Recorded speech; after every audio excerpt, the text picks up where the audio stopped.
This is Elliott. You're watching Keeping It Real. I'm with Rob Flatt down at Tride and True in Buckhead. We're in Georgia. He's going to talk to us a little bit today, kind of tell us about basically what he's got going on here, which is a pretty neat shop. If you ever get the chance to drop through, you should definitely check it out. Thanks for having us, man. Oh man, I'm glad you came by. So, just for everybody, we've known each other for what, about 15, 16 years now? At least. And you've been tattooing that whole time, right? 16 years this last April. I knew I was gonna draw pictures for a living. I didn't know in what form or fashion.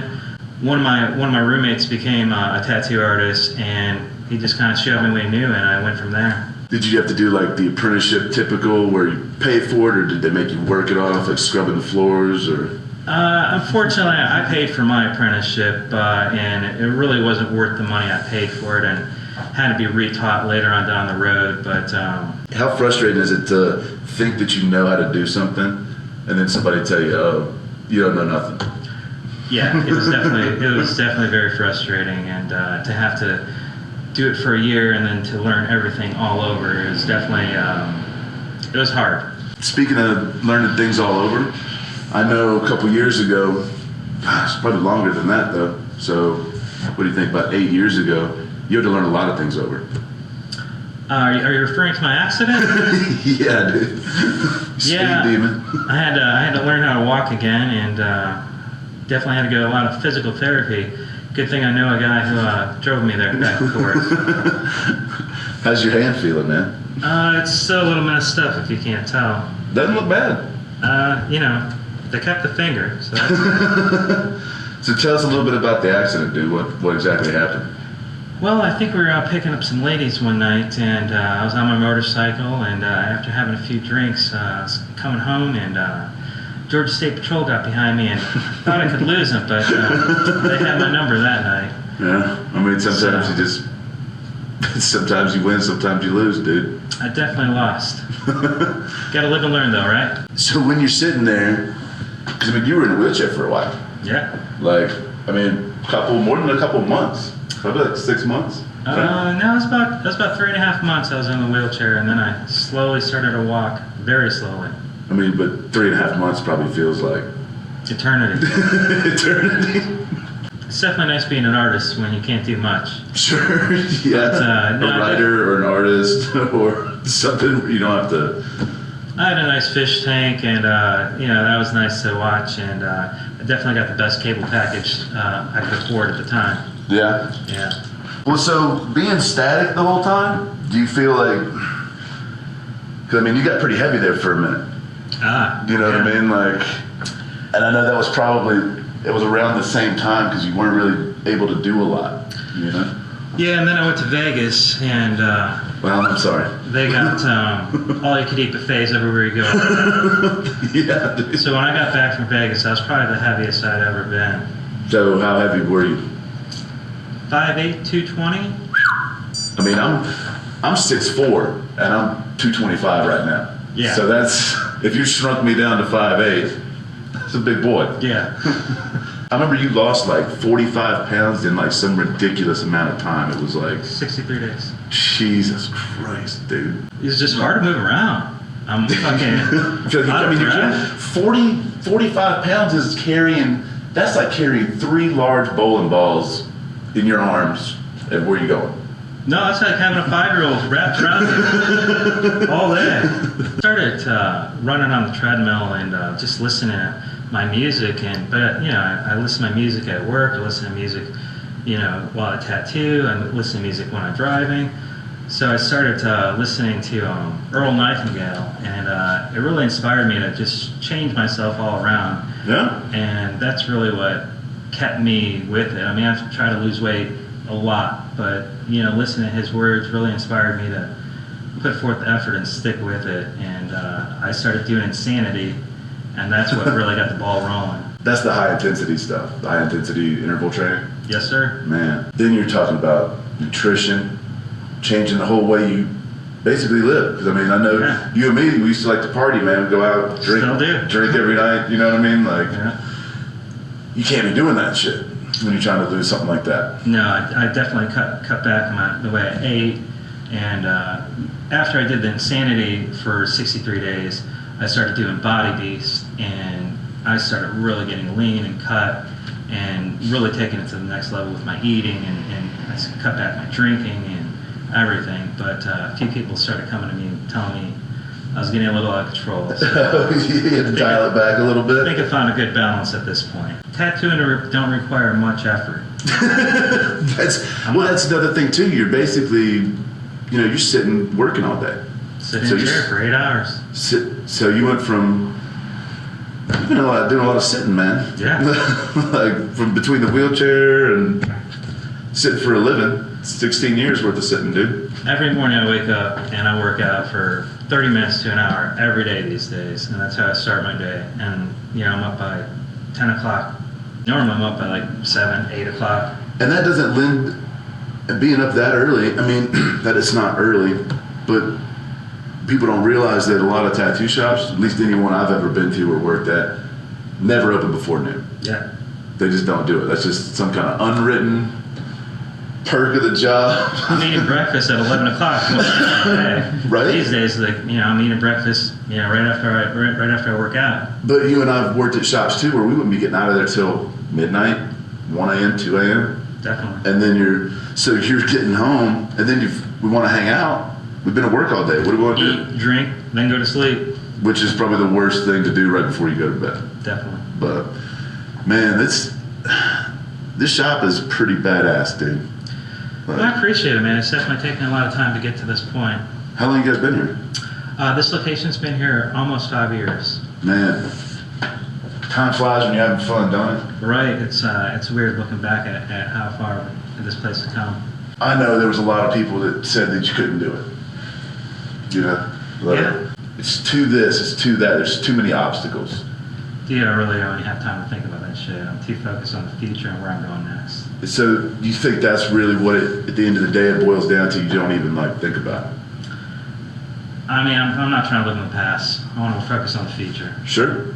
So saying for somebody that's maybe trying to get out there and start their own thing, whether it's tattooing or art or knitting, doesn't matter. How would you go? What would your advice to them be? Set your own path. Yeah, man. Don't follow someone else's. That's the thing too. And I mean, anybody can follow a blueprint, but when you make your own blueprint, then you follow your own plan. Do you think that's more rewarding than if somebody had just handed you something and been like, "There you go"? Definitely. Like, man, it's one of those things. I know it's just really scary when you get to a point where you have all this comfort and everybody, it's just your quality of life maybe isn't where you want it to be, but you're comfortable.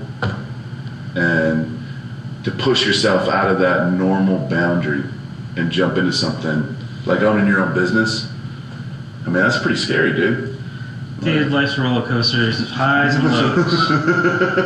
Just gotta ride it out and enjoy the ups. Yeah, when you're down and you feel like you can't catch a W, to get just to know that it's coming back up. I've definitely been in those low points. And when you're in those low points, man, it's real hard to see. Like, I know for me, it's like all I feel like I can do is focus on that low point, and that's something I've been trying to kind of have a paradigm shift about, where it's like, this isn't permanent. Definitely. I mean, it could be permanent if you sat there and wallowed in it. Sure. But no, like I said, you got to focus on the future and not dwell on the past. Dude, that's true.